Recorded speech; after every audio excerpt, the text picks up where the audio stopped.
Hi, I'm Elaine from Foodbod Sourdough, and in this video we are making crackers using our sourdough starter.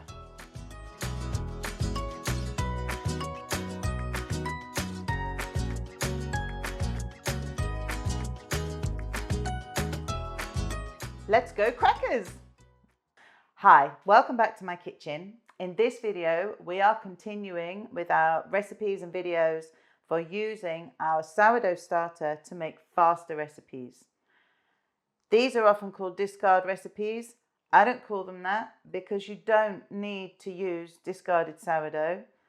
You don't need to be building up a big jar of it. I only have this jar because we've got a lot of filming to do and need a lot of starter. You can use your starter in any form. Fed, unfed, discard, whatever it is. So typically I will have my little starter and I will feed her for the purpose for doing this. So we're going to need 100 grams of starter. So just feed your starter, 50 grams of flour, 50 grams of water. There's your 100 grams of starter. So the cracker recipe we're going to make, we're going to use einkorn flour and chopped hazelnuts. You can mix this around. So I've got 3 cracker recipes in my original whole grain book, which is what we're going to base them on.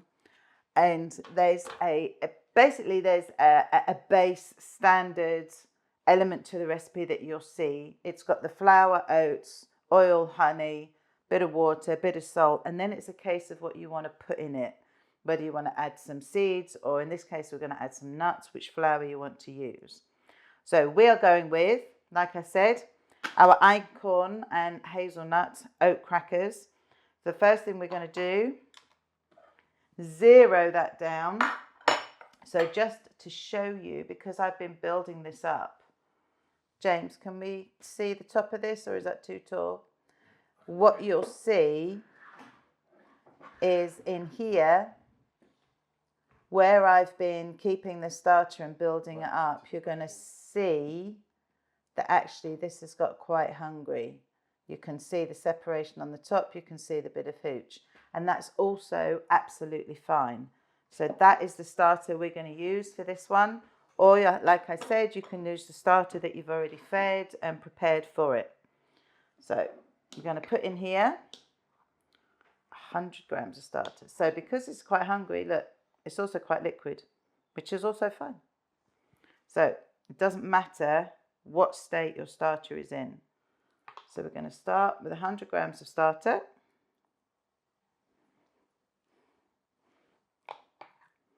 Into our mixing bowl on our scales. Here we go. So let's put the lid back on that.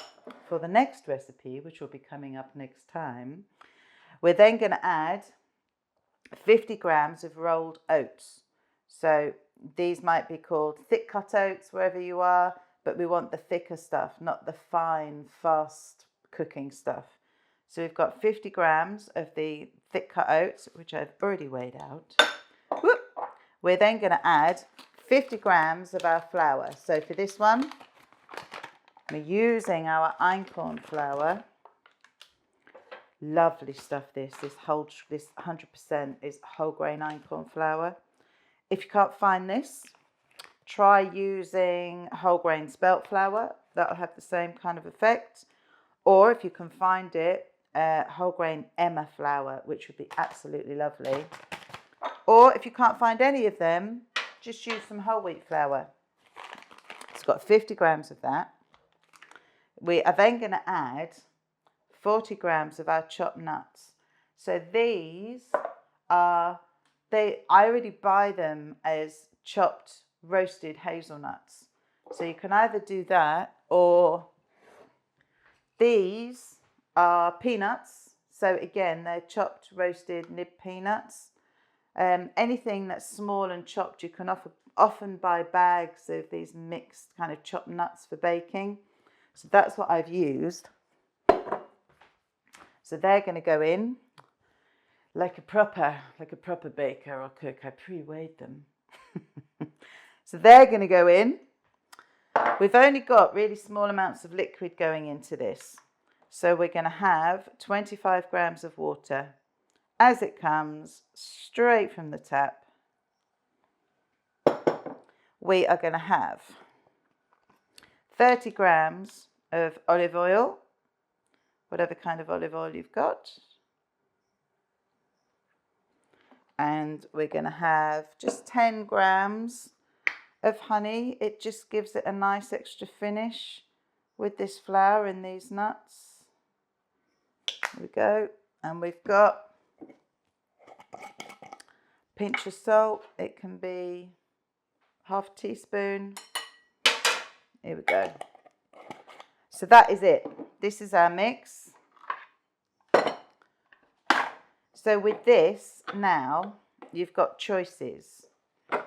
All we're going to do is mix this up into a nice dough, and then you can either let it sit just briefly for 5 minutes, or you can cover it, let it sit on the counter for an hour. You could cover it and you could leave it overnight.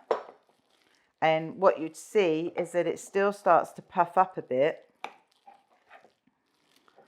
but it's you know, just developing a bit more flavour or doing a bit more. So the fact is that you've got options of when you want to use it, when you want to actually make the crackers. But that is it. So that is the basics of what's going into these crackers. And this looks like such a weeny amount here, but when we come to roll it out, you'll see we get a decent number of crackers from it. So I'm just going to scrape things down and leave it on the side for 10 minutes whilst we clear this so we can start to roll them out. What you will need is a 6 centimetre, 2.5 inch cookie cutter. If you don't have that, we can just do them as a square. If you've got a pizza cutter or even a sharp knife, you can just chop them up into squares instead. That, and we want lined baking trays, just lined with parchment paper. So we will come on to the next step in a second. So our dough has been resting. This one has been sitting for about 10-15 minutes. What you'll notice is it's not very big, and you're going to wonder what you're going to get out of that. But I promise you, you'll get quite a few crackers out of it. So if we'd left this, you could leave it, like I said, for an hour overnight. It might puff up, add a bit more volume to it, or you can use it immediately like we're going to. So we've got our cookie cutter, we've got our rolling pin, got our baking trays already lined and ready to go. So all we're going to do is sprinkle some flour over the surface, start cutting them out and placing them on the tray. Got a palette knife to be able to lift them up off the surface, because these are quite delicate, so you don't want to manhandle them too much, you'll lose your shape. And once they're on the tray, we're just going to prick them with a fork so that they don't puff up too much. So let's get some flour onto the counter and get ready to start rolling them out. So I'm just using the same flour as I use to mix them up with, and it's all right if you add an extra bit of flour to the mix. It's not going to be a problem, especially if you're using it quite quickly because it's still a bit sticky. So we're going to get everything out of the bowl because we don't need to waste anything.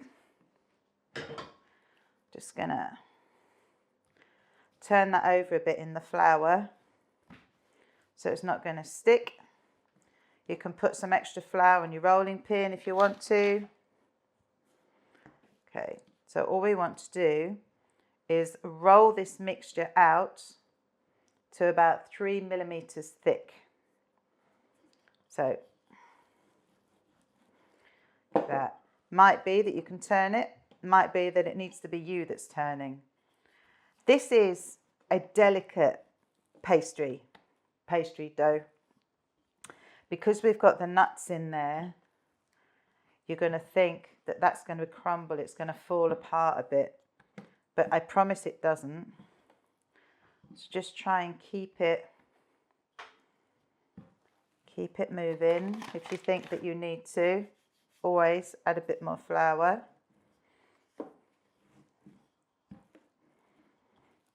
And then when you get to you know, we don't need to measure this exactly here.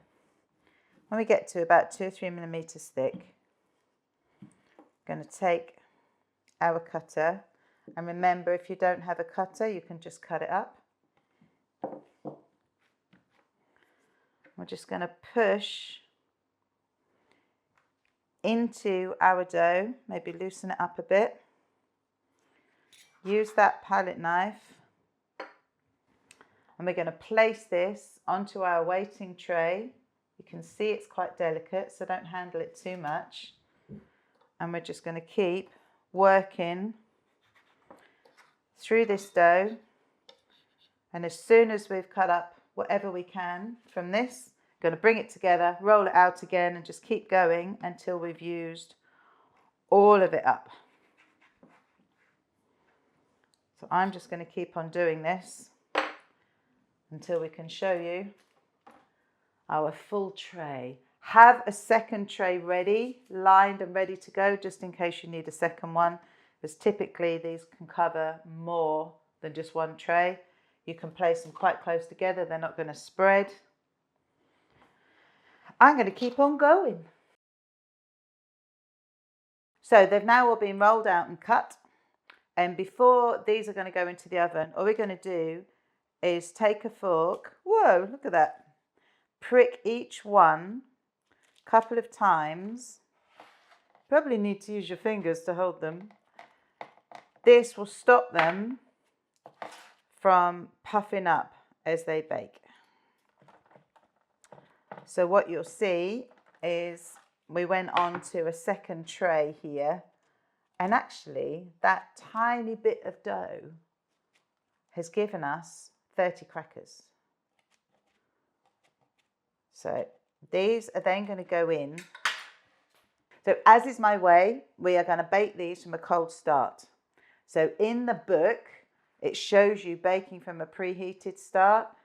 That's because when I wrote my first book, not everybody was convinced that the whole cold start thing worked, even though I was. So we always gave the options. So we're going to do this from a cold start. I'm going to turn the oven up to 180 degrees centigrade, 360 degrees Fahrenheit. That's for a fan assisted or convection oven. They're going to go in 7 minutes each side. It's going to come out after 7 minutes, turn them over, 7 minutes back in. So, James, these are going to go in the oven, and we will show you the outcome. Our crackers have beeped. They are coming out. Look at those babies.